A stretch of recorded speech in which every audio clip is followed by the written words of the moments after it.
This is going to be a challenge to do for sure. And while I believe we can make an intelligent guess as to where Nintendo may end up several years from now, there is obviously no solid way to predict the future in general.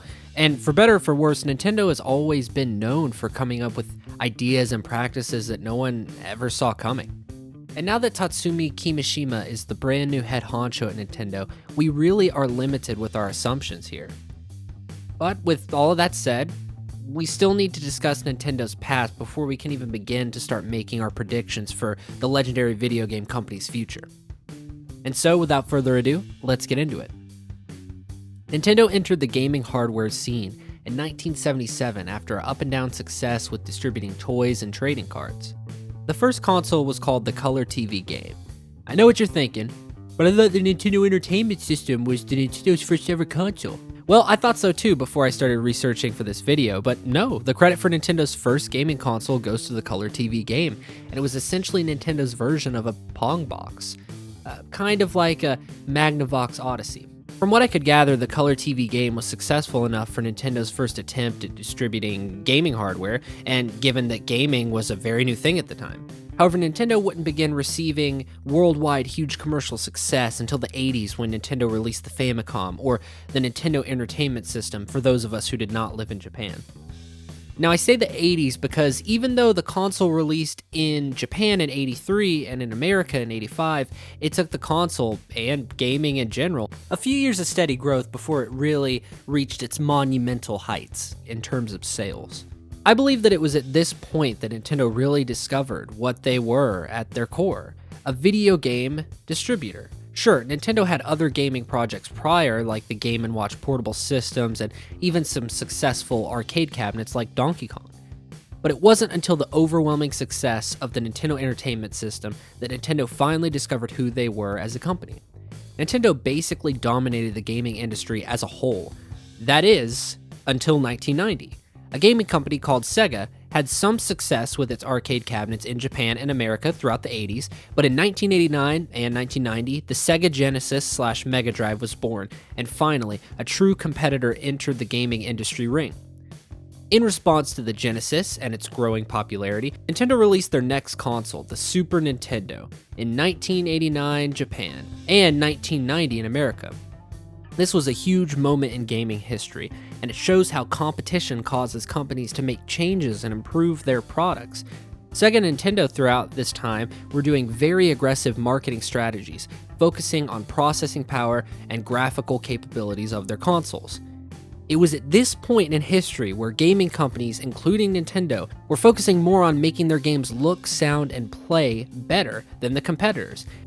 And it wouldn't be until 2006 when Nintendo decided to take a different path. But we will get into that one later. After the Super Nintendo, the company released the Nintendo 64 in 1996, and while it was still largely a success, the brand new competitor Sony had acquired a massive hold on the industry with its 32-bit CD-based console, the PlayStation. While the Nintendo 64 was more powerful than the PlayStation, the console used cartridges, which cost developers much more money to port over their games, and had much more limited space than CDs. Years later, Nintendo, still focusing on making powerful gaming machines, released the GameCube in 2001. While the GameCube is personally one of my favorite consoles ever made, its sales were very poor in comparison to Sony's PlayStation 2. Sony was able to destroy the competition due to the PlayStation 2's ability to play DVDs and video games at a very reasonable price. DVDs were a brand new form of media at the time, so this was a really big deal. Things were not looking good for Nintendo, as the once gaming giant was at the time slowly but surely declining in sales and popularity. However, in 2006, Nintendo released a curveball, a massive curveball that took the whole industry by storm. On November 19, 2006, the Nintendo Wii was released. This was the first time Nintendo stopped caring about making hardware that competed in terms of power. This was the first time, in a long time, that Nintendo decided to do a console 100% their way. And while some of us may not look fondly back at the Wii, as the motion controls in the Wiimote controller are now a bit dated, everybody, including their mothers, their grandmothers, were enthralled with this thing, and it sold like hotcakes. Nintendo came back and destroyed the competition. However, years passed, and then it was time for Nintendo to release their brand new hardware in 2012, the Wii U. And unfortunately, Nintendo completely missed the mark. The Wii U is one of, if not, Nintendo's biggest failure. And this is just speculation on my end, but I think we can chalk its failure up to two major issues. The first being cockiness. I think Nintendo was so certain that the console would succeed, due to it being a direct successor to the original Wii, that they didn't really bother marketing the thing. Not enough thought and consideration was put into promoting this new console. Next, Nintendo also had a lot of success with its portable console, the DS, which was a portable dual-screen gaming system where the player uses a touchscreen to interact with its games. Let's face it, the Wii U was a DS-Wii hybrid, and I think Nintendo was so focused on just doing the same thing that brought them success before that they lost sight in what really made these consoles successful in the first place: innovation. After all, things are only truly innovative when they are very unique given the era of time they are conceived, and the Wii U just felt like more or less of the same thing Nintendo had been selling us for over the last 10 years. Okay, so this has been a brief version of Nintendo's history with consoles. Now let's focus on the current state of Nintendo and where we may see them going several years from now. In March of this year, 2017, Nintendo released their brand new portable home hybrid console, the Nintendo Switch, and so far it's doing really, really well. Nintendo has once again found their niche. They are not doing what their competitors are doing, and instead, they are catering to a huge, growing part of the gaming market. Not only is Nintendo catering to a part of the gaming market that Sony and Microsoft have been, but they are also catering to a new aspect of the market: smartphone gamers. What makes smartphone games great is that you can pick them up and play them anytime, anywhere. I think the Switch is sort of seen as a smart gaming tablet by some. It doesn't have a lot of the same functions like a smartphone does, but it does have the very same appeal that gaming on a smartphone does have. Except with the Nintendo Switch, the games are better, longer, and you have the option to plug it up to your TV and use it like any other home dedicated console. In my mind, this is why the Nintendo Switch has been very successful so far, and why I believe that it will continue to be successful as the years go on.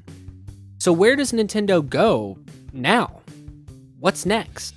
Well, I don't think that Nintendo's going to really have a console the next time around.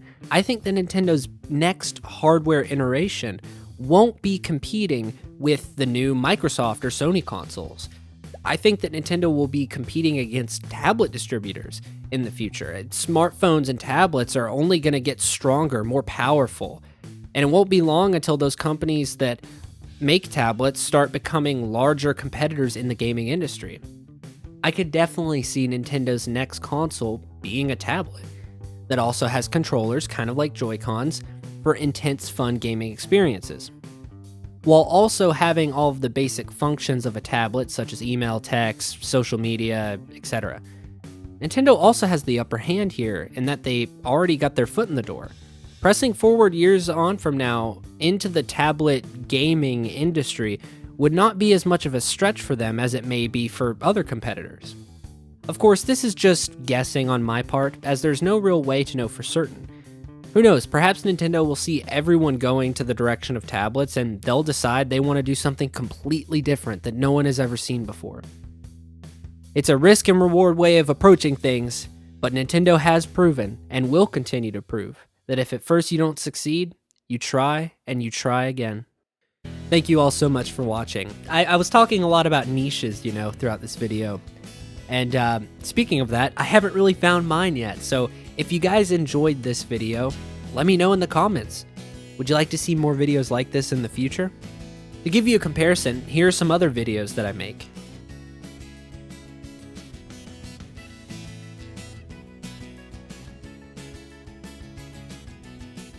But most importantly, you guys, go play some hard games.